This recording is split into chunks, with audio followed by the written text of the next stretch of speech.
We could say many bad things about Russia, but they have one very good thing that must be recognized. If the golden rule of any casino is the dealer always wins, in the energy game, it is Russia that always wins. It is by far the largest country in the world, and what's more, its territory is full of natural resources, which gives it a huge competitive advantage. Just think of the world's fourth largest economy, Germany. A lot of Volkswagens and a lot of Siemens, but for decades, Germany has depended on Russian gas for abundant and cheap energy. As you know, all this blew up with the Russian invasion of Ukraine, and not surprisingly, it has been very difficult to find alternatives. One of the biggest problems is Germany's reluctance to use nuclear power. Last April, they shut down their last 3 nuclear power plants. And of course, there are many experts who stress that this was a mistake, that nuclear energy could be an alternative to natural gas, and a way to completely avoid dependence on Russia. But wait a minute, because we are talking about energy, and in this game, you know what we said, Russia always wins.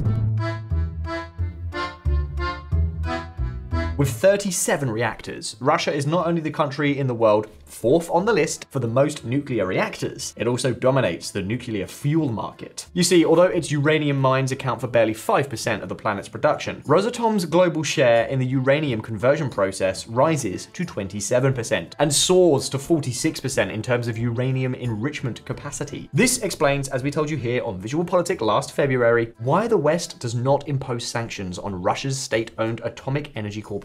Now, just as LNG has offered the major alternative to Russian gas, with nuclear fuel, there is another alternative, which is France, a country that has a long nuclear tradition and could be an important option for the West to consider if it seeks to reduce dependence on Russia. In Paris, they are clear about their strategy. They want to proceed, but they have some stumbling blocks to get past. The main one is that the French nuclear sector has been in a permanent crisis for 15 years. When it puts out one fire, it immediately starts another, and the latest one has been in a place as far away as it was unexpected.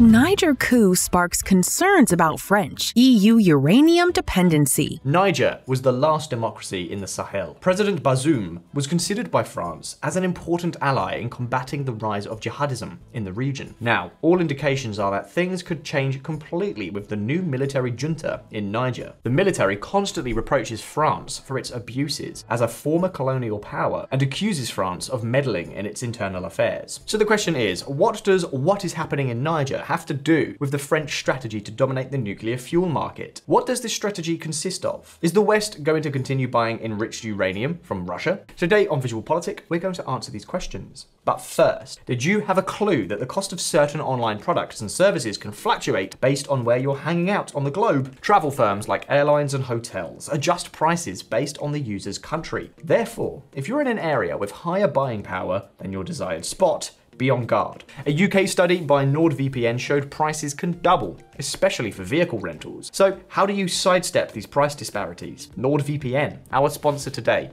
masks your location, letting you choose another. This allows you to find the best deals for your getaway. Furthermore, NordVPN gives you the chance to soak up unlimited content from a diverse parts of the world without any geographical barriers. It's compatible with a multitude of devices and allows you to link up to 6 of them with a single account. On top of that, NordVPN's threat protection feature will have your back, operating in the background, even when you're not hooked up to a VPN server. So quit stalling, check out NordVPN and get 4 months extra on a 2-year plan by going to nordvpn.com/VPEN. And if it doesn't quite hit the mark for you, no worries, they've got a 30-day money-back guarantee.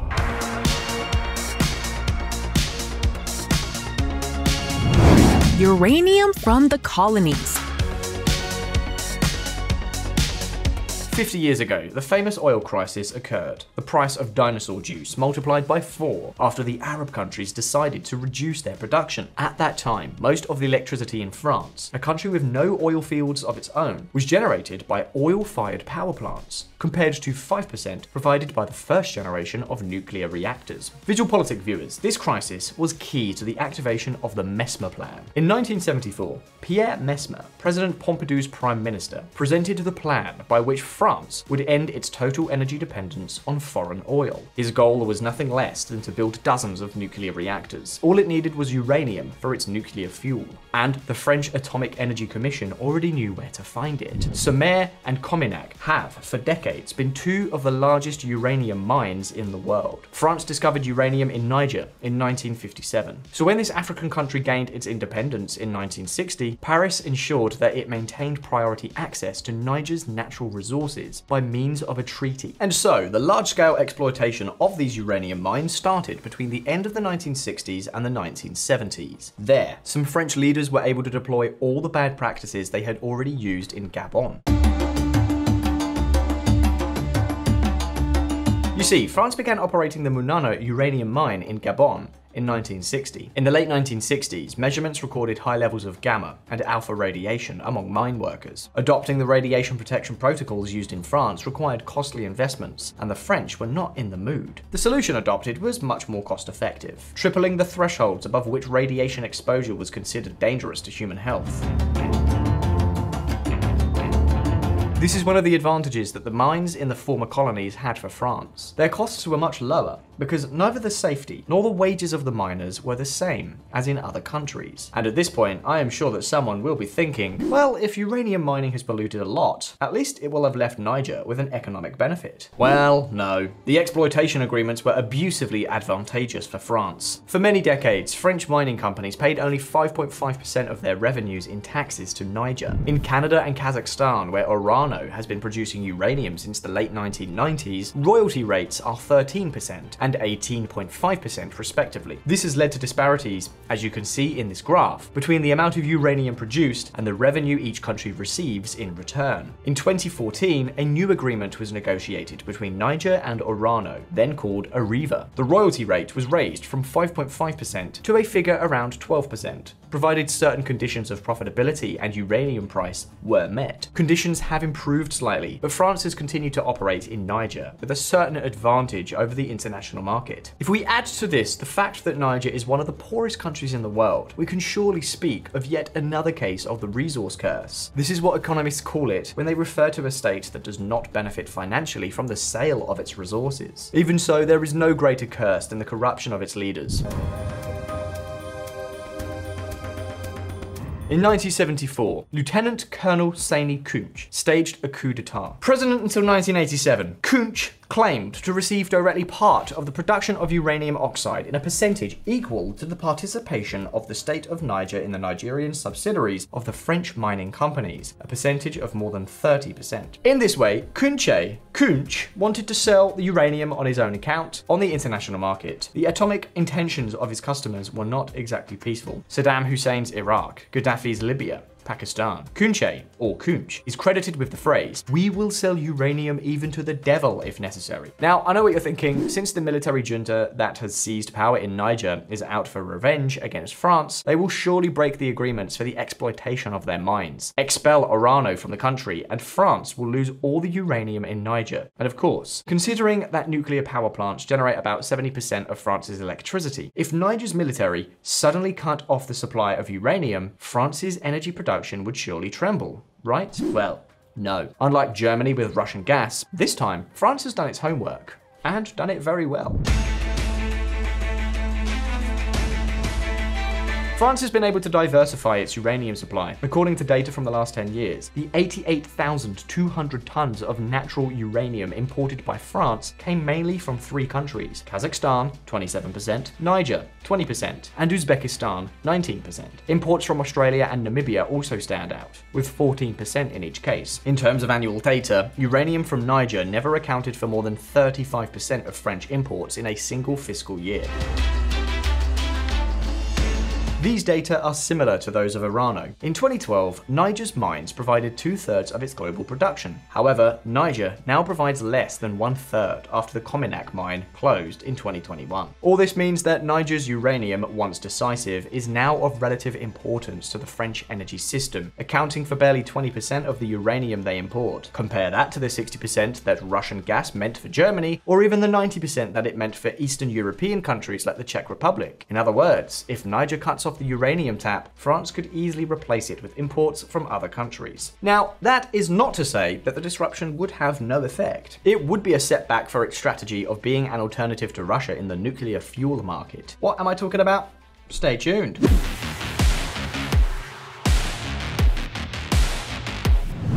A market dominated by Russia. Just as combined cycle power plants use natural gas as fuel to generate electricity, nuclear power plants need their own fuel. The process most commonly used in atomic power plants to generate energy is nuclear fission. For this, they need an element that is fissile, or easily split. This is where uranium comes into play. Now, just as you have to refine petroleum to obtain fuels such as gasoline or diesel, you have to enrich uranium to be able to use it as fuel in nuclear power plants. The process is the same as the one used to develop atomic bombs. What changes is the level of enrichment needed. Take a look. Natural uranium, as extracted from the mines, is composed of 99.3% non-fissile uranium-238 isotopes. The fissile part, uranium-235 isotopes, account for only 0.7%. Enriched to between 3% and 5%, this uranium serves as nuclear fuel for power plants that generate electricity. Up to 20% enriched uranium is used to produce medical isotopes, which are used in particular in the diagnosis of certain cancers. Finally, to make a bomb, enrichment must be brought up to 90%. And guess what? Right here is the key that has led to the international nuclear fuel market being dominated by Russia. Traditionally, uranium has been enriched by two methods. The West opted for the simpler one, gaseous diffusion. Nevertheless, this simpler method was very expensive, since it requires a lot of energy to enrich the uranium. How much energy are we talking about? Well, to give you an idea, the enrichment plants that France opened at the end of the 1970s consumed 15 terawatt hours per year. The same amount of electricity that would be used today for public lighting in Paris for a century.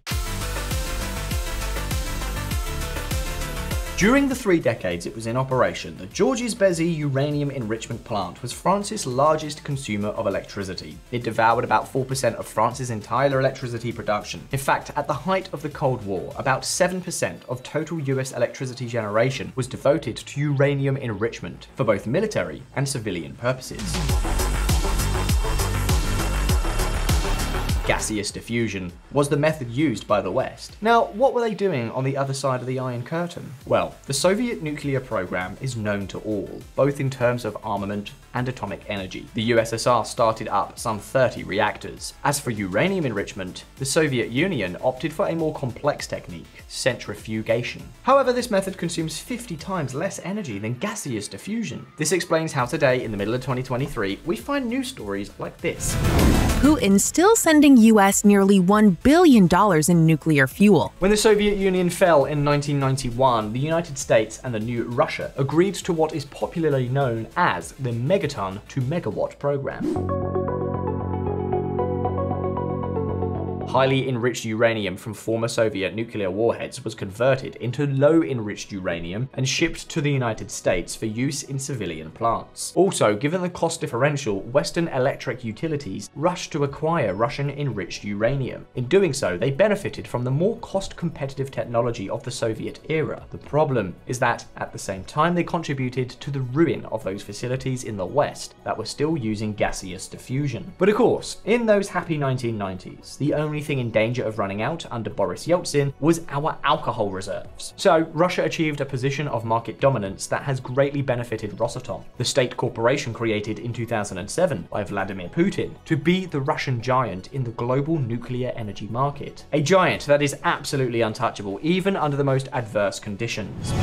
Pressure mounts on EU to sanction Rosatom in next Russia sanctions package. Neither Brussels nor Washington has dared to sanction Rosatom's nuclear fuel. The United States stopped enriching uranium years ago, and about a third of the nuclear fuel it currently uses is imported from Russia, the world's largest and also the cheapest producer. And yet the bill rises each year to nearly $1 billion.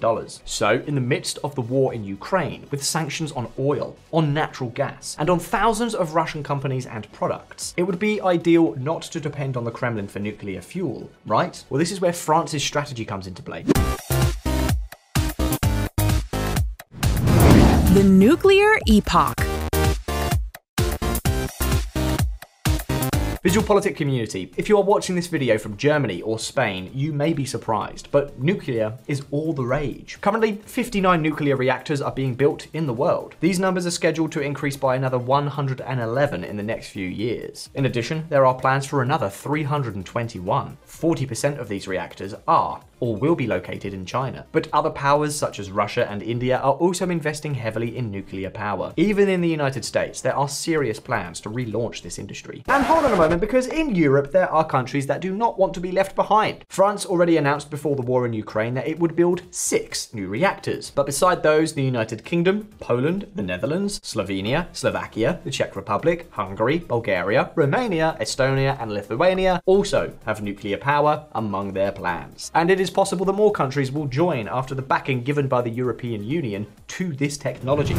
EU Parliament backs labeling gas and nuclear investments as green. The energy transition and the fight against climate change will require investment in new technologies. Also in everything that involves maintaining our quality of life while reducing greenhouse gas emissions. It is in this area that Brussels has decided that renewables and nuclear must go hand in hand. What's more, the new modular reactors are completely changing the reality of this industry. They require much less investment and can be built much faster. For these reasons, European countries are ready to give atomic energy another chance. They plan to build new power plants. And of course, the most important thing will be needed: nuclear fuel. It will be necessary to increase uranium production in the mines, yes, but also to increase the capacity to process that uranium, convert it, and enrich it. And this is exactly where France wants to play a leading role. It is already working on it, as reflected in news headlines such as this. France mulls new uranium plant to cut West's reliance on Russia. According to an Orano spokesman, the French state-owned company is considering 2 options. On the one hand, building a uranium enrichment plant in the United States. On the other hand, an option that would be the quickest and most likely, expanding by 50% the capacity of its modern Georges Bessy 2 plant. Operational since 2011 and already enriching uranium using the centrifuge technique. Enriched uranium is measured in SWU, separative work units. At its Georges Bessy 2 plant, France enriches 7.5 million SWU per year. Increasing it by 50% would raise its capacity to 11 million, whereas French nuclear power plants currently need about 6.5 million SWU. This corresponds to the approximately 8,000 tons of natural uranium that France needs for its nuclear power plants. If it plans to produce 11 million SWU, it will need to import more than 13,000 tons of uranium each year, and this is where Niger could create a problem for France. As I was telling you earlier, its own energy system can afford to do without the nearly 2,000 tons it imports every year from Niger. It would find other suppliers. But France does need this uranium for its strategy of becoming a major exporter of nuclear fuel and a real alternative to Russian domination. In any case, there is no doubt that Macron is working in this direction, and that explains news items like this. Uranium from Mongolia interests France. Macron and his foreign minister have visited Mongolia in recent months. There, they have shown interest in making investments worth about 1 billion euros to get hold of Mongolia's uranium, as well as other metals such as lithium. Of course, in Ulaanbaatar, they have jumped at the opportunity and have welcomed Macron with open arms. They even say that France is the 3rd neighbor of Mongolia, that giant country wedged like a sandwich between Russia and China. You know, that one. Along these lines, a major agreement is expected very soon. Of course, this does not detract from the fact that, for a moment, France has a major headache with Niger. Don't forget that the power that is becoming strong in the Sahel is Russia, which could suddenly find itself in Niger with a new uranium supplier, something that would undoubtedly contribute to further consolidate its position of dominance over the nuclear fuel market. And this means that if the world continues to bet on atomic energy, we will all, including the West, increase our dependence on Russia, thus increasing the power of Putin and the Kremlin. That at least seems to be Moscow's idea. But now, the questions are over to you. Do you think France will succeed in its strategy, or will Russia always win in the energy game? You can leave me your answers in the comments. In the meantime, don't forget that we release new videos every week, so please subscribe to VisualPolitik so you don't miss any of our updates. If you like the video, please like it. I'll see you in the next one. All the best. See you soon.